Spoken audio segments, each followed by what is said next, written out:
Hello friends, so today's video is going to be a list of some bookworm struggles. So it is lovely being a bookworm, reading is amazing, but there are some things that I feel like are universally experienced that are very, very frustrating, and I thought it would be fun to just commiserate about those things. Before getting into it, a big thank you to HelloFresh for working with me on today's video.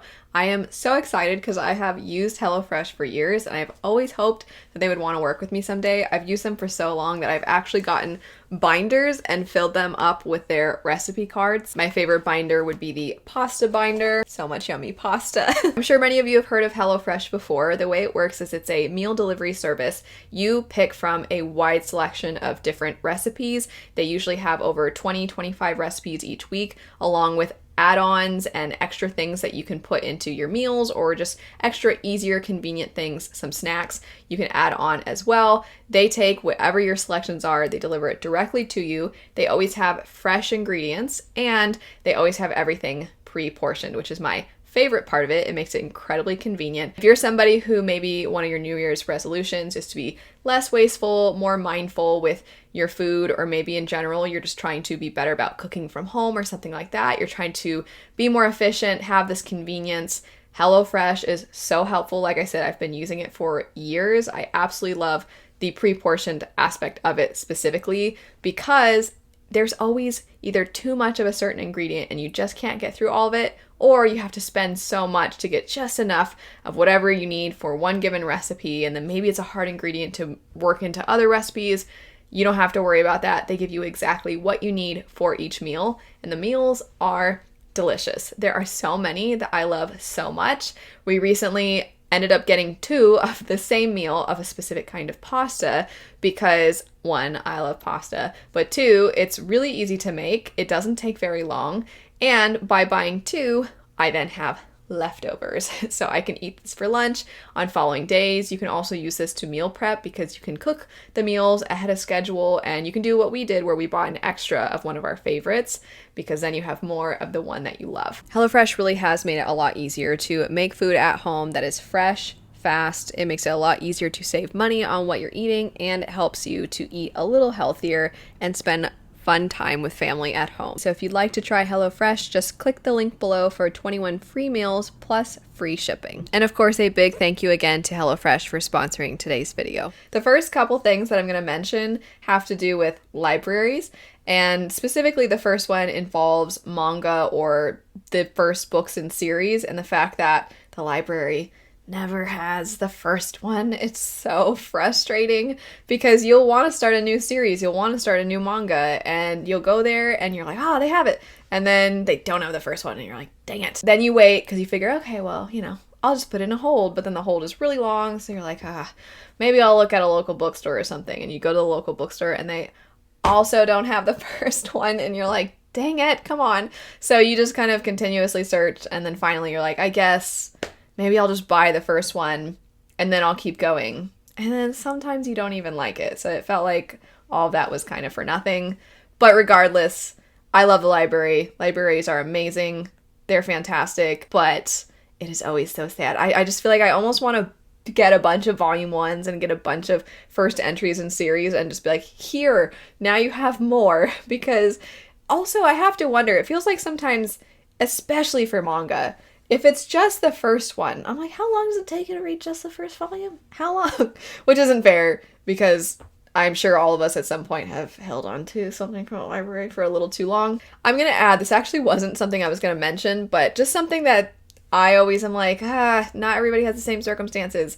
And I guess this is a bookworm struggle, is that not everybody has a library that is near them. Not everybody has good transportation to get to their libraries, and not everybody's libraries have a lot of options.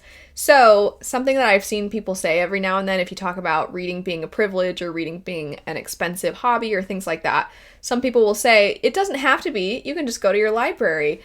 No, not everybody can just go to their library. Some people literally don't have a library near them. They can't get to it, or they will try to use apps that allow them to have access to digital copies, but sometimes those digital, even then, there's not a ton of availability because it's only what your library has. So that's another struggle of being a bookworm, is when you live somewhere where books aren't that accessible and your library isn't really an option, so you kind of have to buy the book if you want to be able to read it, and then people are telling you it doesn't have to be expensive. You're like, you don't understand. I don't live in the US. I don't live in the UK. I don't live where everything is available to me when it comes to books easily. It's not that simple. So anyway, moving on to another library one. The next one is when all your holds come in at the same time. So I often, given that I read a lot of new releases, it can be expensive if I go out and buy all of these new releases. I don't know if I'm going to love them, so I often will try to either get an ARC or check them out from the library. And a lot of times there's going to be a really long hold, especially if something's new or if something is anticipated release for a lot of people. So that's fine, and I'll just put in the holds and I'll be like, okay, when these come in, I'll give them a try. And then I always get calls from my library, and then they'll leave a voicemail with an automated message just like, you have this being held at this branch of your library. And I'll get so many right in a row, and I'm like, yay, I get to go to the library. But then I'm also like, dang it, why are they all here now? It would have been great if at least one or two of them were here last week and then one or two of them were here this week. But no, it'll be like, here are 6 things that you put on hold. And then my digital files too. Sometimes I'll request an audiobook and I'll request an ebook, or I'll see if they have a physical copy or something. And then sometimes it's like I'll get the audiobook and then I'll get a couple audiobooks and then I'll get all these other physical books. And I'm like, okay, there's just so many all at the same time now. So then you have to decide, because you're like, I don't want to be that person that holds on to the book for a really long time. So you got to decide, and you have to pick which one takes top priority, which one do I get to first. And that's always a hard decision. Next has to do with ARCs. So I know that this isn't necessarily something everybody relates to, but there is a website called NetGalley. You do not need to have a channel to request ARCs from NetGalley. You can just be somebody who reviews books, and there's a chance that they will approve ARCs for you. So NetGalley is fantastic, and I think it's an amazing opportunity that they allow you to request ARCs. Sometimes, though, you'll request an ARC. You'll request it way in advance, way before the book is out, because you're thinking, I want to read that book, and then I want to talk about the book around its release, because generally speaking, that's when they want you to talk about it. So that is generally the plan. And sometimes I will request an ARC for something, and it will get approved after the book already comes out. And at that point, I've either likely checked it out from the library or tried to find a copy at my local bookstore or something like that. And then I'm like, why now? Why now? Or sometimes I won't get an ARC and I can't get it from the library, and I don't know that I want to spend the money to buy it new.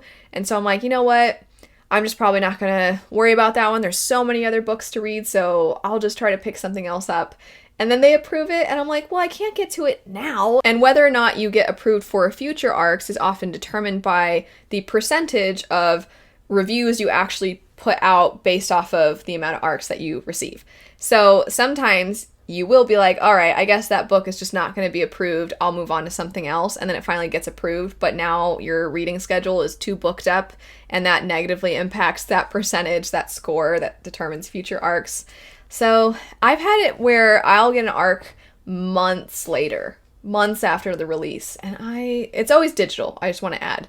But when it's a digital ARC, I'm like, why now? Why are you giving this to me now? I don't have time for this now. The next one is something that, for those of you that are e-reader people and you read everything digitally, this is not an issue for you, I'm sure. But for those of us that like reading things with physical copies, what book to bring on a trip? I last year went on a road trip just to a place that's only a couple hours away from where we live, and we could bring our dog and we could drive there. So I thought, well, I'll just fill up some boxes of books, because I didn't want to have to put them in my suitcase, and I really didn't want to have to limit myself. I wanted all the options. So I literally had a couple of big boxes that you usually use for moving stuff filled with books so that I would have. And we were there for a few days. It's not like I was even going to come close to reading all of them, or even a few of them. And then I did the same thing. I didn't bring boxes of books because there wasn't room, but I went on a road trip with my mom, and I ended up packing most of my suitcase with books. I think I had at least 7 or 8 books in my suitcase. So my mom was like, why is your suitcase so heavy? And I kind of looked at her. I'm like, why do you think, And she's like, how many books do you have? And I was like, I have a lot. I'm sorry. I'm lucky that those have been road trips. If it's international, or if it's a long flight to another state, because I live in the US, It just makes it so much more difficult. And you know that when you're on your trip, you're probably not going to be reading that much anyway. I don't know why it's such a dilemma, but it is. Next, we have the never-ending TBR. I am somebody that I like to devour tasks. I like to do things in big chunks. I'm not very good at sitting and doing, I'll answer a few emails for like 20 minutes, and then I'll get in, like a half-hour workout, and then I'll go ahead and read like 20 pages, and then I'm not good at doing things in little chunks. I want to do everything all at once. If I'm going to pick up a book, I'm probably going to read it within 24 to 48 hours. I'm probably just going to sit and be like, I'm reading this book today. That's how I like to operate. I like getting things done. I like feeling like things are finished. And the never-ending TBR, you'll finish books, and you'll be like, I love reading. It's so great. But then you're like, look at how many other books there are to read, which is a great thing. But at the same time, this is impossible. I'm never going to read all the books I want to read. And it weirdly fills you with existential dread, where you start to... Luna felt it too. I don't know if you heard her grumbling really loud.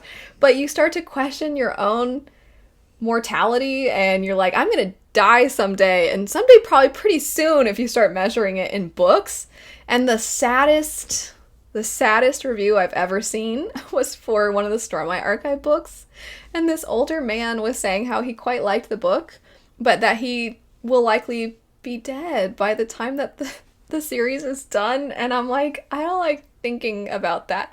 But when I'm setting my TBRs, because I also like to plan, I'm like, oh my gosh, I'm going to be 40 soon and I'm not even 30 yet. And I just, a little bit panic, just a little bit, and you tell yourself, you're like, I'm not afraid to die. Everybody dies. And then you're like, oh my gosh, there's so many books and I'm not going to be able to read them all before I die. And I'm going to die soon. And I don't know if you all get like that, but sometimes I get like that when I start thinking about all the books I want to read. So a lot of us, we like books. A lot of us also like pretty editions of books, special editions of books. You're taking multiple art forms and you're combining them. You're taking a great story and amazing art and you're putting it all together, and it's lovely. However, sometimes there's a book that you really want to read, and sometimes there's a book that you really want to read and you're almost positive you're going to love it. And you haven't read it yet, but you're like, I know I'm probably going to like it. And then you see an announcement for a special edition and it's only going to be a limited print, and that's it. It's going to sell out, and as soon as it sells out, people are going to start selling it for way more money, and you're like, I might not even like it though, but I might like it. I think I'm going to like it, but I don't know if I'm going to like it. Should I take a chance on it? And then you end up having either a special edition of a series you haven't read, or you don't get it because you're like, I'm going to be frugal and I'm going to be responsible and I'm not going to get it because I haven't read it. And then you read it and you're like, it's beautiful. It's such a great story. It's one of my favorite stories of all time. And then you're a little sad that you didn't get that special edition because now people are charging $600 for it or something ridiculous. That's it for some struggles of being a bookworm. I have a lot more that I would happily share. Let me know what some of your struggles are. Thanks so much for watching. I hope you have a lovely rest of your day, and I'll see you later. Bye.